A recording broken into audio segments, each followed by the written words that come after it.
النهارده معانا عطل من اهم اعطال سخان الغاز، الا وهو عطل مولد الاشعال او الدايره الكهربائيه. العطل ده على الرغم من انه مش منتشر معايا كتير في سخان الغاز، الا انه ممكن يحير كتير من الفنيين معاه في كيفيه الحكم عليه وتشخيصه، وده راجع لان المشكله اللي بيسببها لي تلف او عطل الجزء ده في السخان ممكن تتشابه مع اعطال اجزاء تاني في سخان الغاز. علشان كده لازم تركز معايا شويه في الفيديو ده النهارده.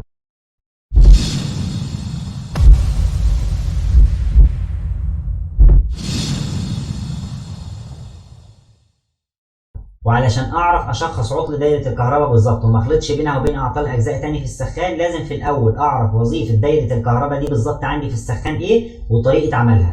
دايره الكهرباء دي تعتبر اهم جزء عندي في اجزاء سخان الغاز، وده ببساطه لانها تعتبر العقل اللي بيدير كافه العمليات الكهربائيه داخل السخان، وهي اللي بتحكم العلاقه ما بين الاجزاء الكهربائيه وبعضها البعض داخل السخان، زي الميكرو سويتش والصمام بتاع الغاز وشمعات الاشتعال وحساس الحراره والشاشه الديجيتال لو السخان مزود بشاشه ديجيتال. تعالوا بقى مع بعض دلوقتي نتعرف على طريقة عمل دايرة الكهرباء دي داخل السخان علشان نعرف نشخص أعطالها فيما بعد. ودي الدايرة الكهربائية أو مولد الإشعال، ودي الأجزاء الكهربائية اللي بتبقى ملحقة بيها داخل السخان، قلت أصورها لكم خارج السخان عشان تبقى واضحة قدامكم. ده السولونايد أو الصمام بتاع الغاز متصل بالدايرة عن طريق السوكت ده، تمام؟ ده الميكرو سويتش متصل برضه بالدايرة عن طريق السوكت ده. ده السوكت الخاص بالشاشة. ده سلك الأرضي اللي بيبقى متثبت في أي جزء معدن من السخان. وده حساس اللهب. دي شمعات الاشتعال. دي علبة البطاريات اللي راكبة جوه الحجرة، وده الثيرموديسك بتاع السخان. تعالوا بقى مع بعض نشوف الدايرة دي وهي راكبة جوه السخان بتبقى شكلها عاملة ازاي. طيب وده شكل الدايرة وهي راكبة داخل السخان، تمام؟ ودي الضفيرة بتاعتها اهي متوزعة على الأجزاء الكهربائية داخل السخان، سوكت رايح للصمام أو السولونايد بتاع الغاز، وسوكت رايح للميكرو سويتش، تمام؟ وسوكت تاني رايح للشاشة الديجيتال لو السخان مزود بشاشة، تمام؟ ودي الكابلات بتاعت شمعات الاشتعال وكابل حساس الحرارة، تمام؟ وفي سلكين رايحين لعلبة البطاريات بتوع مصدر الإمداد بتوع الكارتة نفسها، تمام؟ وسلكين تانيين رايحين للثيرموديسك، تمام؟ الثيرموديسك بتاع الحرارة في السخان، ودي شكل الكارتة وهي راكبة داخل السخان. طيب لما باجي استخدم السخان وبفتح حنفية المية السخنة، جلدة الرداغ اللي داخل مجموعة المية هنا أهو بتاخد ضغط المية اللي هنا وتحوله لي الحركة على الميكرو سويتش ده علشان يفتح معايا الصاجة بتاع الميكرو سويتش ده، تمام؟ اول ما الصاجه بتاع الميكرو سويتش ده تفتح معايا كده اهو، بيحصل عندي تلامس او كوبري على الطرفين دول داخل الميكرو سويتش، تمام؟ اللي هم اصلا متصلين بدايره الكهرباء. في الوقت ده الدايره بتعرف ان الميكرو سويتش فتح، تمام؟ فبتروح مشغله لي شمعات الاشتعال دول وتفتح لي الصمام بتاع الغاز ده علشان يخرج الغاز في طريقه لمشط الفوائد، تمام؟ ده الشكل اللي بتفتح بيه الصاجه بشكل طبيعي لما بفتح حنفيه الميه السخنه، تمام؟ وده صوت تشغيل شمعات الاشعال وصوت فتح الكويل او الصمام بتاع الغاز، تمام؟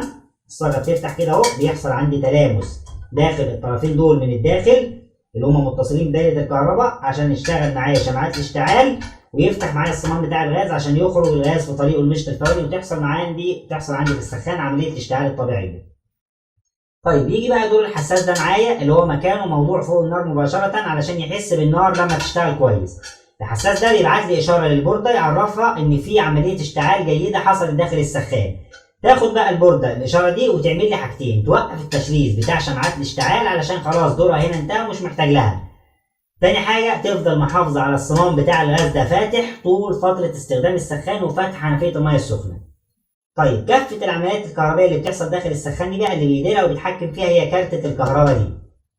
طيب تعالوا بقى مع بعض نعرف الاعطال اللي ممكن تسببها لنا تلف او عطل كارته الكهرباء دي داخل السخان، هناخدهم كده بالترتيب واحده واحده.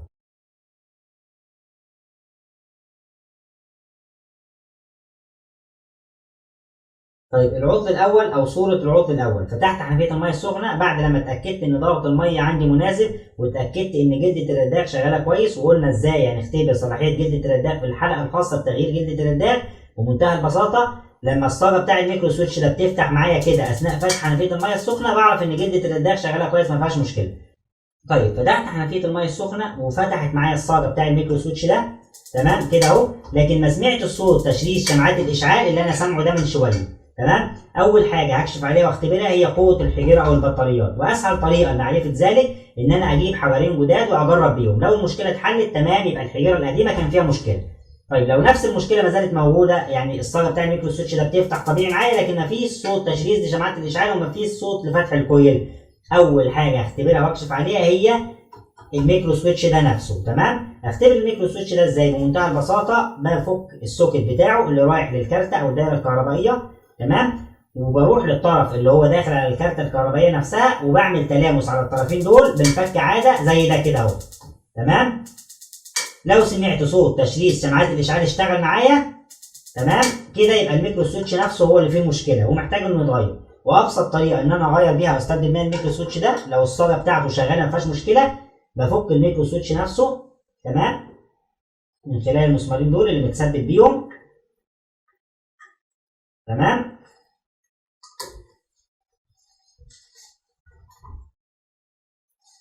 وبجيب واحد مكانه جديد،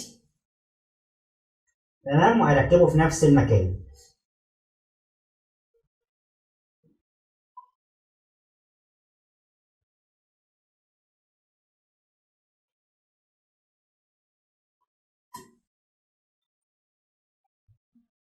نفس الطريقة.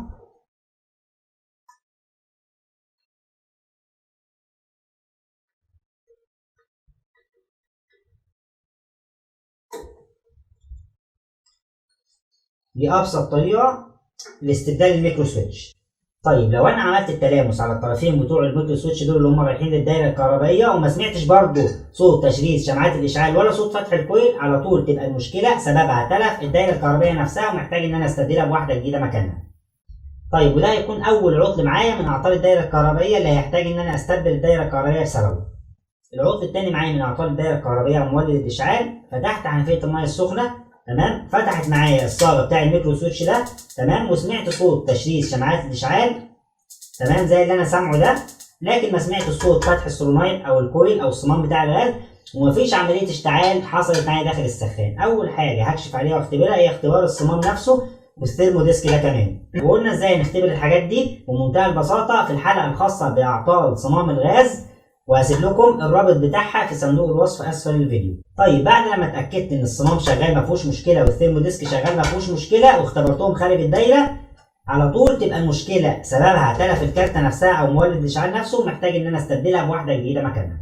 العطل الثالث معايا النهارده من اعطال مولد الاشعال او الدايره الكهربائيه، فتحت حنفيه الميه السخنه، فتحت معايا الصاله بتاع الميكرو سويتش ده، تمام، لكن ما سمعت الصوت تشريد شمعات الاشتعال دول، وسمعت صوت فتح الصمام بتاع الغاز او الكويل. اول حاجه اتاكدت منها ان هي شغاله، الميكرو سويتش ده شغال معايا بدليل ان الصمام فتح معايا ما فيهوش مشكله، لكن شمعات الاشتعال مش شغاله وبالتالي ما فيش عمليه اشتعال هتحصل داخل السخان علشان توقف شمعات الاشتعال. علشان اختبر الاجزاء دي بجيب شمعتين جداد مكانهم واجرب بيهم اركبهم في نفس الاماكن واجرب اشغل السخان. لو المشكله اتحلت تمام تبقى المشكله كانت في شمعات الاشتعال القديمه. طيب لو نفس المشكله ما زالت موجوده، يعني بسمع صوت فتح الصمام او الكويل بتاع الغاز وما بسمعش صوت تشريد شمعات الاشتعال، على طول تبقى سبب المشكله دي تلف الدايره الكهربائيه نفسها او مولد الاشعال ومحتاج انه يتغير بواحده جديده مكانه. العطل الرابع معايا النهارده من اعطال مولد الاشعال او الدايره الكهربائيه، فتحت حنفيه الميه السخنه، فتحت معايا الصاله بتاع الميكرو سويتش طبيعي، حصل عندي تشريد في شمعات الاشتعال، فتح معايا صمام الغاز وحصلت عندي عمليه اشتعال داخل السخان، لكن بعد 30 ثانيه تقريبا فصل السخان معايا تاني والنار اتطفت. احنا قلنا ان الحساس ده اللي مكانه فوق النار مباشره وظيفته انه يحس بوجود نار فيبعت لي اشاره للكارته او الدايره الكهربائيه. الدايره الكهربائيه بتعمل لي حاجتين، بتوقف التشريد بتاع شمعات الاشتعال وتفضل محافظه على الصمام او الكويل بتاع الغاز ده فاتح سكه الغاز علشان تفضل عمليه الاشتعال مستمره معايا طول ما انا بستخدم السخان. طيب لو الحساس ده تالف فيه مشكله، يعني ما بيبعتليش اشاره للبورده ان في نار كويسه حصلت فوق، بعد 30 ثانيه بفضل سامع صوت تشريد شمعات الاشتعال بدون توقف شغال رغم وجود نار، وبعد 30 ثانيه تقريبا السخان بيفصل معايا والنار بتطفي.